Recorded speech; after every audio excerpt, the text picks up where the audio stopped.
So today I would like to talk about the process of building trust. Trust is so important in relationships, particularly when you're trying to meet new referral sources, meet new clients, maintain relationships with your contacts.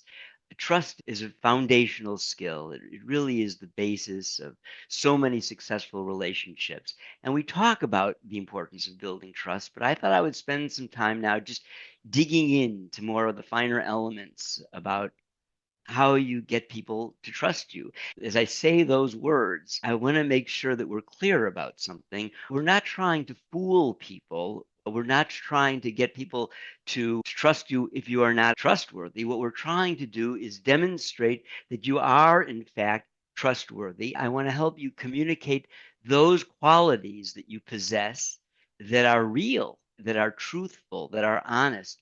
The difficulty in building trust is that people are skeptical, especially people who don't know you and have no contact with you. In some circumstances, when you are referred by someone who is a mutual contact, someone who presumably your prospect already trusts, that trust can carry over into your relationship. So that is one of the reasons why getting referrals is such a far superior marketing technique than going out and trying to meet strangers. Because if they trust the person that referred you, they're more likely to trust you. Of course, that trust is only going to carry you so far.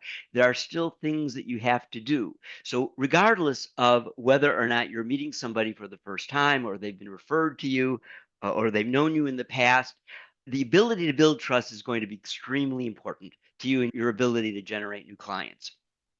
So let's dig down into this and talk about what are some of the things that can help you communicate the qualities that are trustworthy.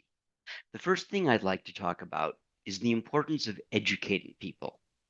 I think that there is a common belief, a widely held belief, that the way you build trust is by telling people about yourself and about your service. Phrases like, we are so knowledgeable in this area.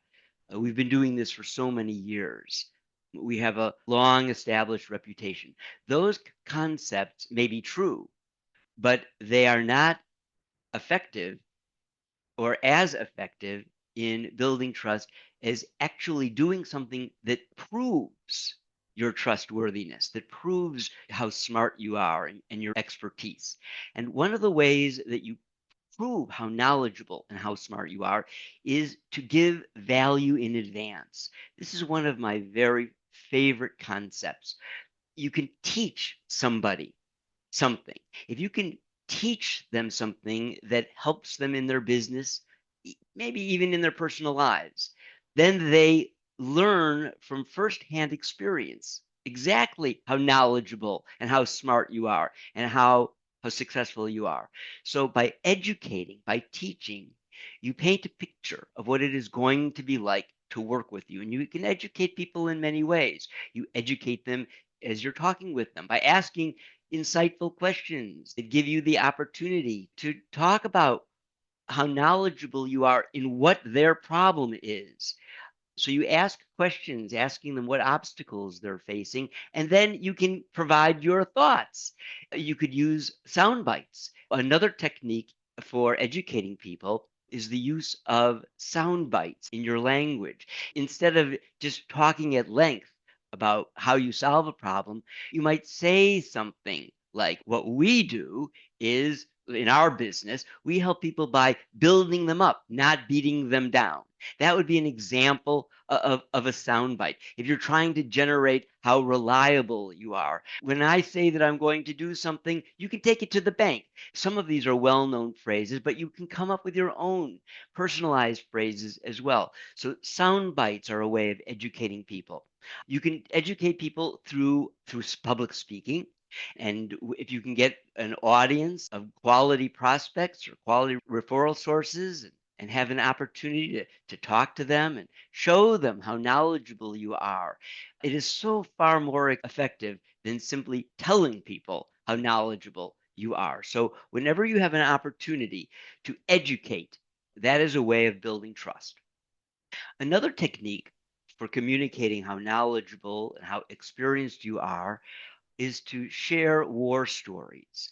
So if you can identify clients you may not want to talk about by name, but experiences that you had where one of your clients or several of your clients have faced a particular problem that is similar to the problem that you're discussing with your prospect, and talk about how you found solutions to that problem. Maybe they were creative solutions, unusual solutions that will also demonstrate not only how knowledgeable you are, but how creative you are. So, whenever possible, use war stories to demonstrate your experience. So, another area I'd like to talk about in this topic of building trust is the issue of time. It can take a long time to build trust with people. It is not something that happens overnight. People are skeptical.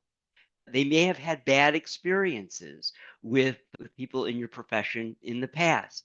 Maybe they have prejudices. People have prejudices about all sorts of things, about gender, about age. And if you don't fit into those criteria, they may be prejudiced against you without even knowing you. So it takes time to overcome those kinds of barriers. Now, you may not have that time. If you're talking to somebody for an hour and they've come into your office or you're spending time on the phone, you may only have one shot at communicating how knowledgeable and how smart you are. And that may not be enough. As we've talked about, you can educate them and you can share war stories. You can give lots of sound bites and get people excited about the idea of working with you. But once you leave that meeting, then they are subject to meeting other people and thinking about things that might interfere with what you've talked about. They might even forget about what you've talked about. So, if you're going to build trust, if you're going to be successful in doing this, you have to have many opportunities to interact with people over time. Don't expect that you're going to meet with someone one time, convince them to work with you, and then hope to hear from them. It often doesn't work that way. So you have to create reasons to stay in touch over time. At the end of each conversation that you have with a worthwhile prospect or a worthwhile referral source, you should always strive to think of the next step. What would be something else that you could do after this meeting? Perhaps you could offer to do some complimentary work or some complimentary research, and then you could schedule a time to get together in the future. Or maybe you're aware of some opportunity that might be beneficial to them. You could schedule a time to discuss that opportunity. Or maybe you or members of your firm offer to do seminars or offer to do complimentary consultations. You could talk about what those things are and find out if they'd be interested. And if they are, schedule the next time. So the idea is at the end of every conversation with a qualified target, you always want to negotiate the next step so that you have more opportunity to spend time with them and educate them and demonstrate how knowledgeable you are. So if you are going to stay in touch with people over time in order to build trust, then you need reasons for reaching out. You need reasons that are both interesting to the people that you're talking to so that you give them an incentive to have another meeting with you. And you need something that makes you feel good and comfortable so that you don't feel like you're being pushy or that you're trying to be invasive or trying to sell. We've talked about the concept of value as a reason.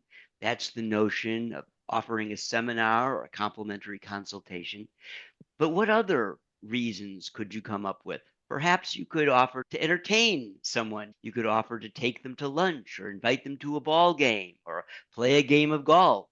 People love to be entertained. Firms have been using golf and other forms of entertainment since the beginning of business development. And the reason is that it works. People love to do things that are fun. The idea is this: spend time thinking about an inventory of offers. an inventory of reasons for reaching out to people and staying connected with them. If you have partners, you might even sit down with them on a regular basis and talk about their ideas for reasons for reaching out. The more interesting things you have to offer to people, the more likely it is that people will be responsive to your offers. Building trust is a process that can take a long time.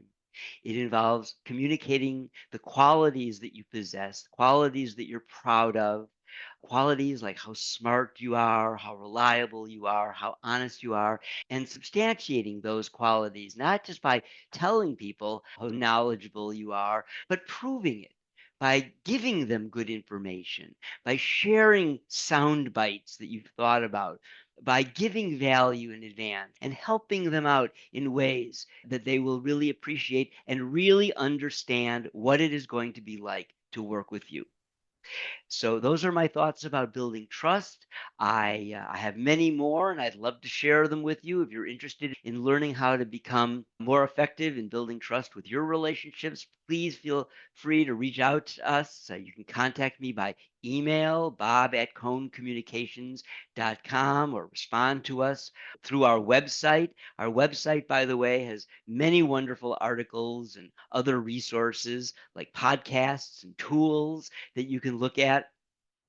And I'm happy to spend some time with you to discuss how you build relationships with your important targets.